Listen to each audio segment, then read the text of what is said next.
Welcome to the Voice of Retail podcast. My name is Michael LeBlanc, and I am your host. This podcast is produced in conjunction with Retail Council of Canada. Meet Jim Harris, one of North America's foremost thinkers on disruption and innovation. He's back on the podcast, sharing his experiences and insights from CES, the world's biggest technology conference, and the World Economic Forum in Davos. Jim has been attending these important events for decades and takes us inside with his informed perspective for retailers. Note that we had some technical glitches towards the end of the interview. I didn't get a chance to thank Jim on the mic for being my guest. Much appreciated, Jim. Jim, welcome back to the Voice Retail Podcast. How are you? Woohoo! Great to be on it. I am very happy to be back in Canada after being in Las Vegas for 8 days and then in Davos for a week. So I was going to say, what a road warrior you are, man. Like that's, Vegas alone will drag you down, but for that many days. But I'm so excited to get you back on the mic, and I saw you tweeting or whatever you call it now. I guess still call it tweeting, Xing. I don't know, Xing. So I saw you were, and I know, of course, your CES can't really happen without you. You're such an important part of it. I wouldn't say that, but you've been covering it for a long time, my account was in the 10 most influential accounts in the world for CES, and when you look at personal accounts, it was in the top 3 this year, top 1 last year. Yeah, fantastic. Well, you are definitely someone that people turn to try to understand what's happening, even if they were there, but for those that weren't. So I thought I'd get you back on the mic. Now, before we kind of jump into these 2 conferences, tell us, for those who might have missed our first convo, tell us a little bit about yourself, what you do for a living. So I'm an author. I write business books and articles on disruption, how technology and innovation changes business models. And of course, the biggest disruption for since November 30th, 2022, for the last year and couple months, has been ChatGPT. And so on everyone's mind is AI, generative AI, and ChatGPT. And there's this great clip summarizing the Google I/O Developer Conference in 2023. It's their big get-together for all their developers. And the CEO's keynote can be summarized in the following way. AI. We're embedding AI, generative AI. In our programs, we're putting AI agents. Anyways, did I mention AI? AI. Let me just close and say AI. AI. So when you actually look at these 2 big events, CES and Davos, it was exactly the same. The number 1 trending hashtag for all these events on any social media, other than the event itself, was a version of AI. And so the interesting thing for me then is to look at how is this going to affect retail.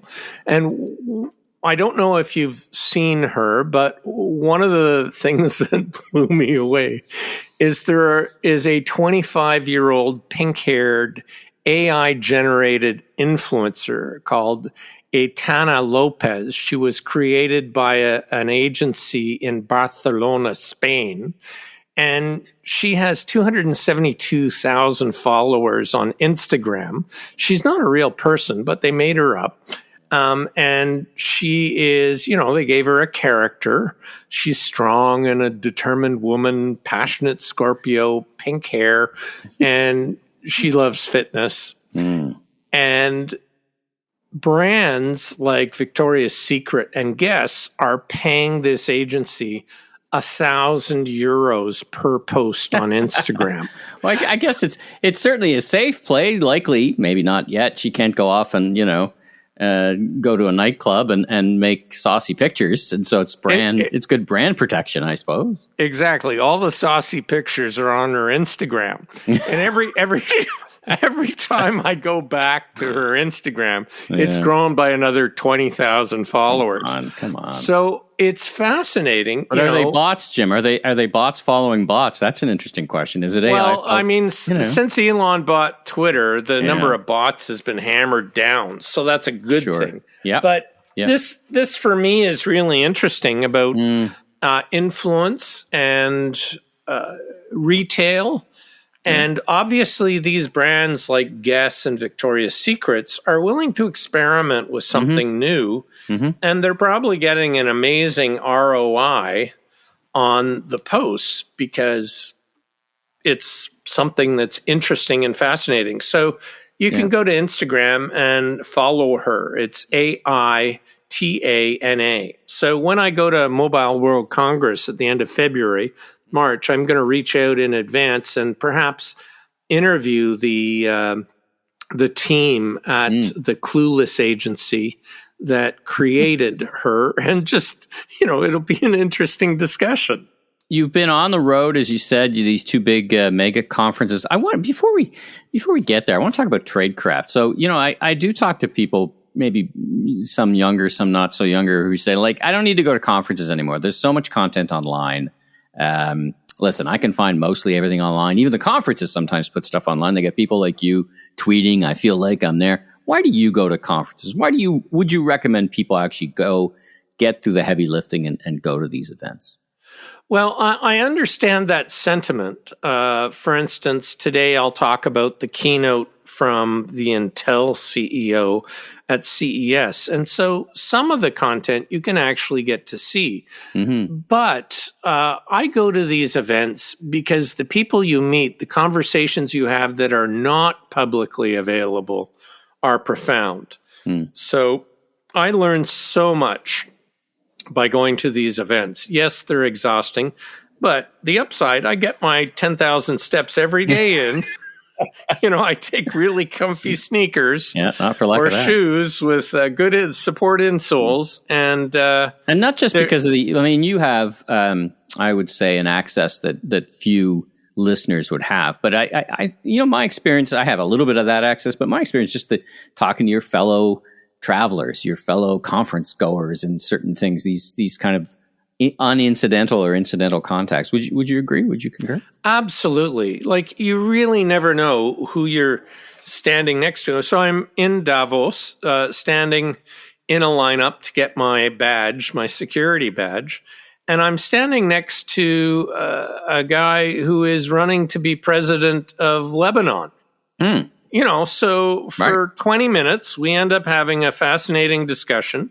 And there was a young consultant from Capgemini who also, the three of us were having a fascinating conversation. I ended up going to Capgemini for a couple of things, looking at how batteries for EVs are changing both in chemistry and price point. So you really don't know what you're going to learn until you actually go there. A lot of it is happenstance. Sure, you pick out a program of things you're most interested in, but at least 50% of the benefit can never be anticipated. Yeah, and that's hard to replicate, sitting at YouTube trying to type in what's going on at CES. Let's talk about CES. So for those, I know a lot of retailers who go, some go every year, some go every second year.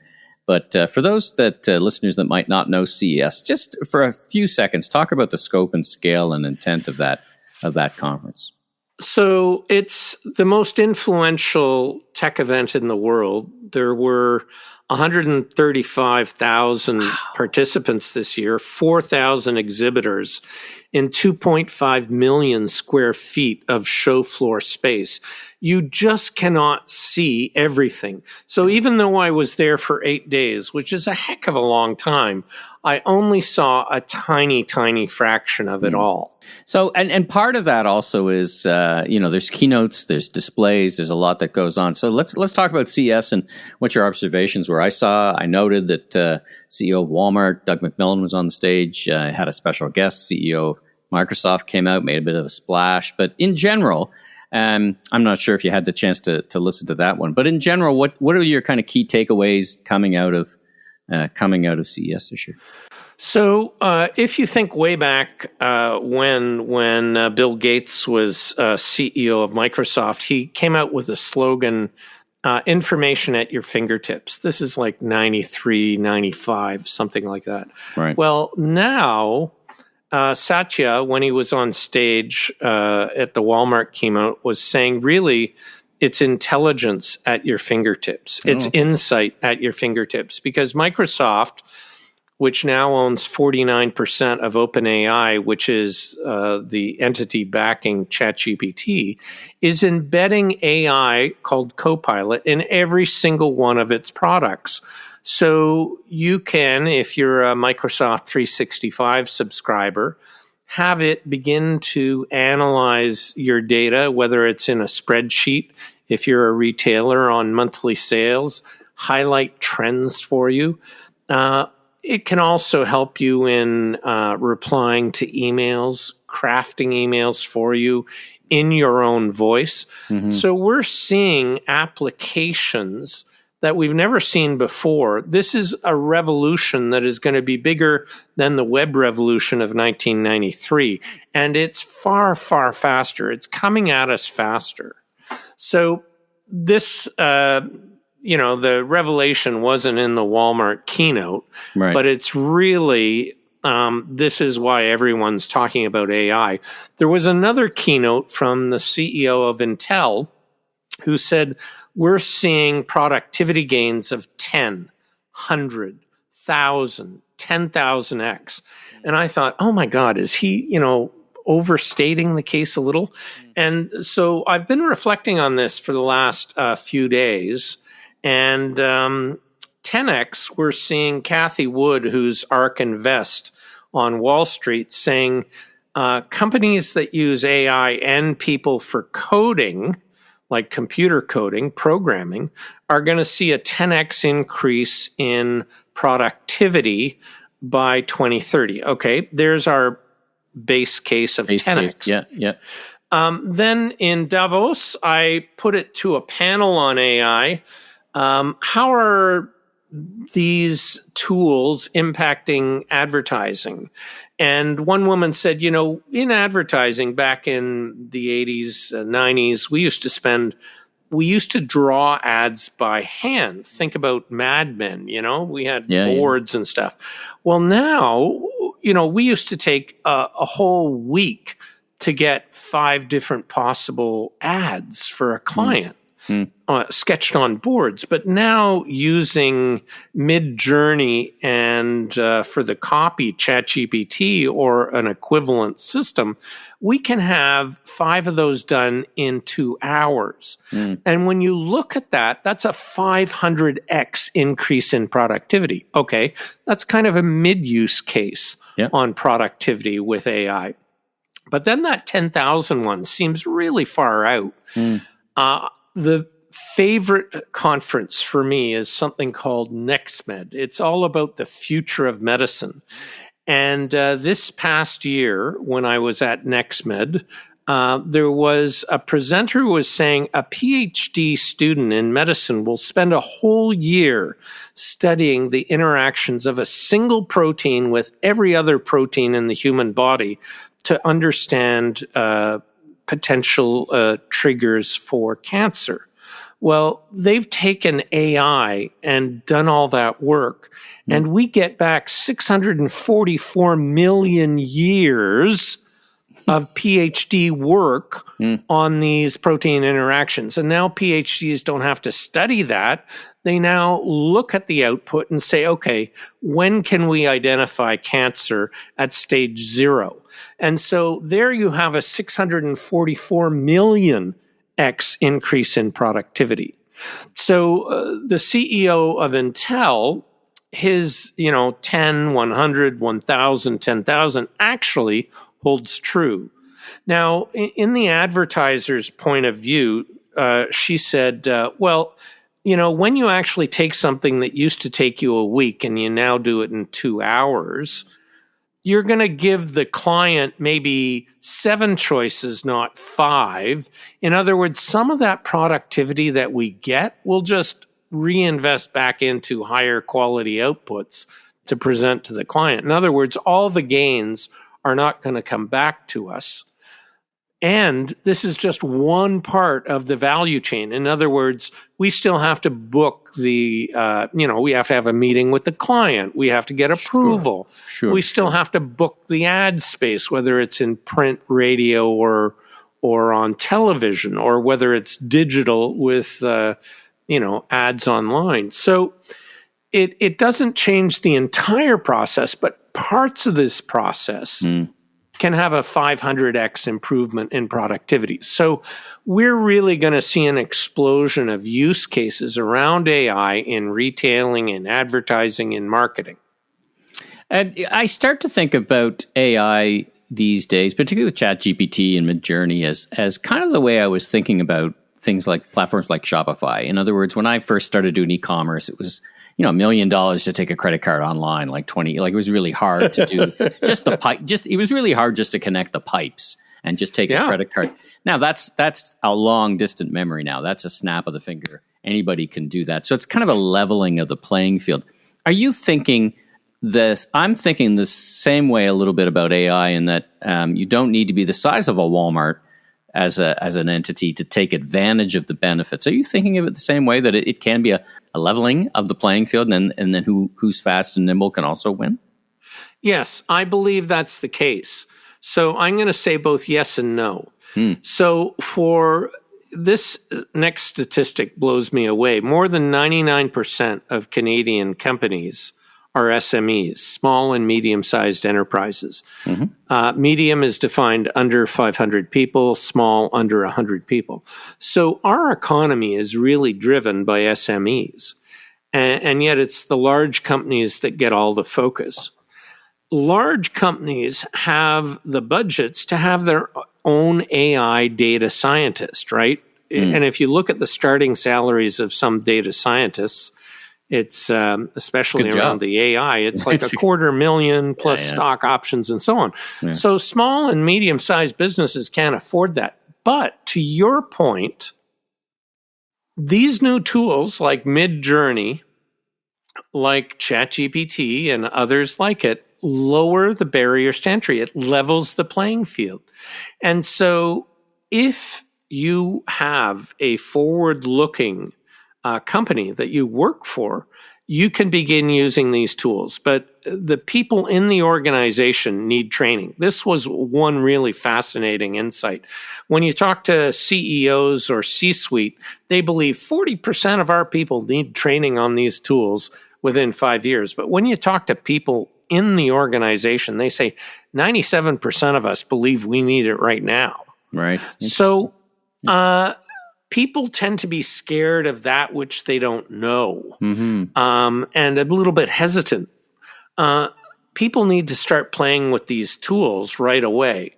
And you don't want to put your secret proprietary sauce into the public version of GPT. If you have a Microsoft 365 license, you're not putting your data into the wild like the public version of GPT. So people need to understand these differences, which is where this need for training comes in. Interesting. Anything else like around product launches that you saw? I mean, I in speaking with retailers, they were kind of, hoping for more innovation around the electronic products that they retail themselves. The electronics industry kind of went through a long COVID cycle of just catching up to demand and really wasn't focused on innovation. And I think some of that's necessary to spark consumer purchases of product. Anything jump out at you? Well, I want to talk about two things. So first off, this blows me away. Office vacancy has hit the highest ever in history. Yeah. So this is commercial office real estate. Yep. In the US, it's 20%, but that varies by market, right? But the average for the entire US is 20%, and it's about the same in Canada. So people are working from home. What are the implications for all those downtown retailers who expect people to fill up downtown commercial office towers to work, but they're not anymore? If you're a young person and you can't afford a home in Toronto, you buy something out in Whitby. And where's the joy of a 2-hour commute by GO train to downtown? It's just not there. Yeah. So, hey, it's a 2-hour commute in from Etobicoke some days. So, let alone Whitby. Yeah, the commute from Toronto to Toronto is 2 hours. 2 hours, yeah. It's crazy. My God. So, I listened to one CEO who said, "Oh, but it's fun to be in the office." And I think, because you live in Rosedale, which is 15 minutes from your office, and you drive your Ferrari in. Yeah, okay, that's fun for you. Yeah. But for the rest of the people who work in your 60,000 person organization, the average person in North America pre-pandemic spent 5 work weeks a year just in commuting traffic. Yep. Where's the joy of that? Yeah. So what are the permanent implications for 20% vacancy in commercial, towers to downtown retailers? Yep. So that's question number one. Yeah. Question number two I'll give you 3 answers to that, by the way. Okay, good. So answer 1 is nothing good because, whether people are coming in 2-3 days a week, how do you make a business on 3 days versus 5, right? That just 5%. So there's nothing great happening. Now, the plus is that retailers who are big enough are seeing their volumes increase in either online or their urban stores. So the demand is shifting to where the people are, right? And I think the third thing that we're looking at is as cities start to adapt to this, there are organisms as well. I mean, the cities that are doing better than others, as you say, it's not distributed equally. They have more than just office space going on in their downtowns, right? So, and then there's a reason to live there. And so, it's a very dynamic situation. But you call out we have a whole episode on this because I spent a lot of time thinking about this. It's a very interesting, it's probably one of the, it's probably one of the only real long-term impacts of the COVID era, right, is the way in which we work. And I think you've crystallized it quite nicely. So what I see is, a company that has, a huge square footage at King and Bay is going to downsize their square footage by 80% and then have satellites. Mm-hmm. So in Whitby, there will be an office that can take 6 to 12 people, and in Mississauga 1, and in Brampton 1, and in Pickering 1. And you're going to end up having people come into the office, but the office is 10 to 15 minutes from their home. And so you still get this work camaraderie, and you get, people hang around the espresso machine. Every office needs an espresso machine. Yeah, I was going to say. So you have culture in terms of creating a work culture, but it's going to be localized and distributed. So this is where I think things will go. And what are the implications of that for retailers? That's my question. Yeah. Very, very good question. Well, last thing, and then I want to get to Davos for the last couple of questions. But coming out very soon, it wasn't launched at CES, but coming out very soon is Apple's version of the on-head computing Vision Pro coming out. Oh, yes. Coming out very soon. I think it's $35 or $34.99, $3,499 US, but whatever. What do you make of this product category? I mean, they're not the first in. Apple does have the reputation of, if not innovating a category, making it better. But do you see any future in this? On have you put one on? What do you think of the product, and then what do you think of the category? So I have not put one on, and frankly, neither is Tim Cook, by the way, from what I can see. What did Scott Galloway call it? The perfect contraception device, because nobody's going to . So, but you look ridiculous. These 3D AR VR type devices can make me kind of dizzy. It's not the first time, but they're gamers supposed to cure that. They're supposed to have cured that, apparently. Oh well, good for them. I'm not going to put a set of these on, but here's what I do know: gaming is explosive. When you look at the growth, for instance, of Twitch and online massively parallel gaming, Fortnite and other games. Yeah. Explosive growth, and it's below the radar. I think what we're going to see is in-gaming purchase. And so this is gaming and Web 3.0 or Web 3.0. And Ariana Grande had a concert online on Twitch maybe 3 years ago, something like that. And imagine I'm watching this concert, whether on a 3D Oculus or the new Apple one, it really doesn't matter, or just watching it on my 2-dimensional monitor sitting at my desk. And I go, wow, her backup dancers have great sunglasses. I want a pair of those. And you click on them. Yeah.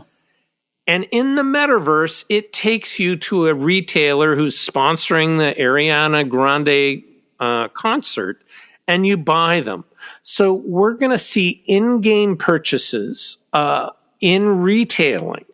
So how is that going to change things? So I'm talking now about the category as opposed to the Apple product itself. Yep. But so we need to look at that as a trend for retailing around Twitch, and it's humongous. You know, I think the average retail doesn't look at this at all. Yeah. Yeah, it is worth noting. All right, last couple of quick questions. So Davos, same thing. I mean, it really, to me, what were you doing there? I mean, it's really one of these big gatherings of the intelligentsia, which of course includes you. But what took you to Davos, and what did you get out of it? So I've been going to Davos every year for the last 15 years, except for the years that didn't happen with the pandemic. I go with Corporate Knights magazine, which is the leading magazine globally for looking at clean capitalism. And every year, CK launches the Global 100. It's the ranking of the 100 most responsible large cap companies. So these are I get over that magazine, $1 billion in my Globe and Mail, publicly traded companies. And it looks at basically their environmental footprint, their energy use per dollar output, their water use. There's dozens of metrics that go into this ranking. And we launched this with a dinner at in Davos at the Belvedere Hotel, and have leading companies there and often a keynote speaker. Last year, Al Gore was the keynote speaker speaking on climate. Yep. So it's an amazing event, and people can go online to the Global 100 and see this year's ranking and articles around the top companies. So that's why I'm in Davos every year, and a byproduct of it is getting to learn about all the other things we've been talking about today. There's one more thing I want to talk about that isn't related to Davos. It's not related to CES, but it is about technology, and it is about something that impacts retailers. And this is the QR code. The QR code was created more than 25 years ago, and it's taken 25 years to be an overnight success. In Canadian restaurants, 70% of restaurants have a QR code now for their menu. And there are two things that really drove the incredible adoption. So number one was the pandemic and the desire for contactless processes for restaurants. So rather than have a physical menu, a QR code was put up and people could see the menu. The benefit, of course, for restaurants is they don't have to reprint menus when they want to change pricing or take something off or add something to the menu. And the second thing was when Apple in their iOS and Android put QR code recognition embedded directly into their camera apps, as opposed to before that you had to download a separate app and install it and configure it and get used to it, which was really a great deal of friction. So the pandemic and embedding QR code recognition into our camera apps has exploded the use of QR codes. So this is everywhere. So this is something retailers need to understand. Of course, I am sure they do, but we're seeing QR codes everywhere. Let's wrap up how folks can get in touch with me. My email is jim@jimharris.com. I'm on Twitter, now X. I'm on LinkedIn if you want to follow me on LinkedIn. I have a whole series of resources about disruption and innovation on my website, which is jimharris.com. That's JIMHARRIS.com. And what I really do is I speak at conferences and seminars and webinars all around the world. So if any of the listeners know of an upcoming conference or webinar seminar where you feel I could add value, please get in touch with me. I also do strategic planning with executive teams all around the world. So, Michael, it's been so great being on the podcast today. It's strange that I can't hear you, but this is the joy of technology. Thanks for tuning into this episode of The Voice of Retail. If you haven't already, follow on your favorite podcast platform so new episodes will land automatically each week. And be sure to check out my other retail industry media properties, the Remarkable Retail Podcast with Steve Dennis, and the Global E-Commerce Leaders Podcast. I'm your host, Michael LeBlanc, Senior Retail Advisor, Keynote Speaker, and Rethink Retail 2023 Global Top Retail Influencer. If you want more information, content, or to chat, follow me on LinkedIn. Safe travels, everyone.